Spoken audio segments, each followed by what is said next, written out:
Assalamualaikum warahmatullahi wabarakatuh. Kembali lagi di channel Jurnal Horor. Untuk cerita kali ini berjudul Penglaris yang Membawa Petaka ke Sekeluarga. Langit mendung masih saja membuat siang terasa sepi, dan hujan turun kian deras. Sunarto sedari tadi tidak beranjak kemana-mana, hanya terdiam di kasurnya. "Apa yang kau inginkan dariku sekarang? Kau sudah mengambil semuanya," ujar Sunarto. Semua berawal dari bisnis sate kambing yang dibuka oleh Sunarto hampir 1 tahun lalu. Bermodalkan uang pensiun berkat pengabdiannya terhadap negara, tidak ada cara lain untuk menghabiskan hari tua dengan membuka usaha. Sebuah jalan yang menghubungkan antara sebuah kabupaten dengan kota besar menurutnya bisa menjadi tempat yang strategis untuk berjualan. Lokasi warungnya juga tidak terlalu jauh dari tempat tinggalnya, sehingga ia bisa ke rumah seandainya memerlukan sesuatu. Semua dilakukan tentu untuk menghidupi seorang istri dan 1 anak perempuan yang masih duduk di bangku SMP.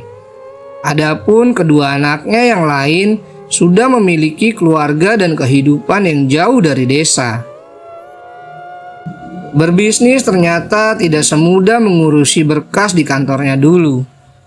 Sudah seminggu ia membuka warung sate, tapi jumlah pelanggan yang beranjak bisa dihitung dengan menggunakan jari.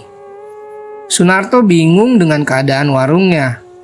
Ia mencoba untuk merombak ulang resep dan harga, namun tetap saja hanya ada rasa pahit di bibir ketika hendak menutup warung karena uang yang ia dapat tidaklah banyak. Bahkan di beberapa kesempatan tidak ada sama sekali. Masalahnya, Sunarto mengalokasikan sebagian besar uang pensiunannya untuk warung sate kambing dan sisanya dipergunakan untuk menutup kebutuhan sehari-hari, untuk membeli obat istrinya yang sudah sakit-sakitan dan uang jajan anak kesayangannya. Sunarto sama sekali tidak ingin usahanya gulung tikar, karena kebangkrutan adalah pertanda bahwa ia sudah jatuh ke dalam jurang kemiskinan. Untuk meminjam uang, Sunarto sangat enggan, karena tidak mau berurusan dengan lintah darat. Kedua anaknya yang lain juga tidak setiap saat bisa mengirimkan uang.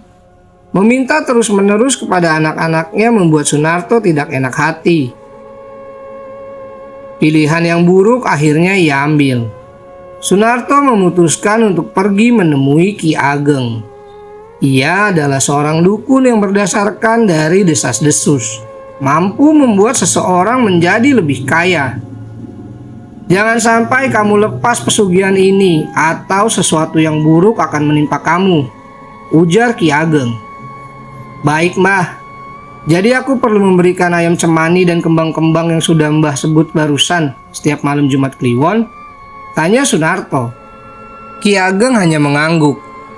Bermodalkan saran dan bantuan dari Ki Ageng, Sunarto memutuskan untuk melakukan perjanjian dengan setan atau pesugihan. Ia meminta kepada Ki Ageng agar dagangannya bisa laris manis dan selalu dirindukan oleh pembeli. Dalam waktu 1 bulan, iblis tersebut mengabulkan keinginan Sunarto. Tanpa harus merubah harga atau resep, tiba-tiba warung sate kambing milik Sunarto mendadak didatangi pengunjung. Waktu yang berjalan mengiringi jumlah pelanggan Sunarto yang kian banyak. Bahkan beberapa ada yang menjadi pelanggan tetap dan mengaku tidak bisa untuk tidak datang ke warung sate kambing miliknya jika melintasi jalan di mana warungnya buka. Sunarto merasa senang dengan apa yang terjadi dengan bisnisnya. Sebagaimana pesugihan, Sunarto mendapatkan uang banyak dengan cara cepat. Istrinya bisa dibawa ke rumah sakit yang bagus di kota, serta mendapatkan penanganan yang terbaik. Dan anak bungsunya bisa jajan dan menikmati hidup yang lebih makmur. Meski begitu, pesugihan membuatnya harus melakukan ritual klinik. Seperti yang diarahkan oleh Ki Ageng, Sunarto selalu memberikan sesajen untuk setan yang bersekutu dengannya. Semua dilakukan di belakang warungnya, setiap malam Jumat Kliwon. Semua dilakukan ketika ia sudah menutup warung, karena siapapun tahu bahwa bersekutu dengan setan adalah perbuatan berdosa dan bisa mengundang amarah. Apalagi amarah pengunjung warung satenya yang sudah buka cabang dalam waktu 6 bulan saja. Upaya Sunarto untuk menyembunyikan cara curang untuk berbisnis akhirnya terbongkar. Suatu malam, ia pernah pulang tanpa membereskan sesajen terlebih dahulu.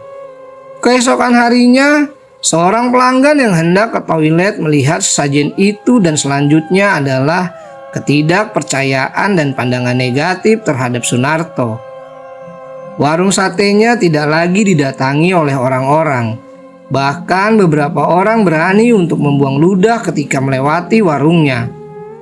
Kabar bahwa Sunarto melakukan pesugihan sudah tersebar luas dan pada akhirnya sampai ke telinga Sunarto. Akibat sudah terendus, Sunarto lebih berhati-hati dalam menyajikan sesajen. Kehati-hatian ini kemudian malah membuat Sunarto melakukan kesalahan lain. Karena ingin membuktikan bahwa ia tidak melakukan pesugihan, ia terpaksa untuk tidak memberikan sesajen di malam Jumat Kliwon dengan alasan bahwa agar orang yang iseng untuk mencari kebenaran percaya. Pria itu lupa bahwa tidak ada toleransi jika melakukan kesalahan dalam pesugihan. Hal buruk yang dijelaskan oleh Ki Ageng menjelma menjadi penyakit misterius yang menjakiti anaknya secara tiba-tiba. Istrinya yang berangsur pulih pun kembali sakit, bahkan lebih parah sebelum Sunarto melakukan pesugihan. Akhirnya, satu perjanjian membawanya kepada penderitaan seumur hidup. Istri dan anaknya meninggal sebagai tumbal bagi iblis atas pesugihan yang dilakukan oleh Sunarto. Musibah ini pada akhirnya mengganggu fisiknya maupun mentalnya. Ia tidak lagi memberikan sesajen dan warung satenya berakhir gulung tikar. Ia dirawat oleh tetangganya yang dipercaya oleh anak sulung Pak Sunarto untuk merawat pria tua itu. Tidak ada lagi yang bisa dilakukan kecuali berbaring lemas di ranjang lusuh dengan iblis yang mengangkang di atasnya bersama tatapan yang mengerikan. Langit masih saja mendung dan hujan deras tak kunjung reda. Dan cerita pun selesai.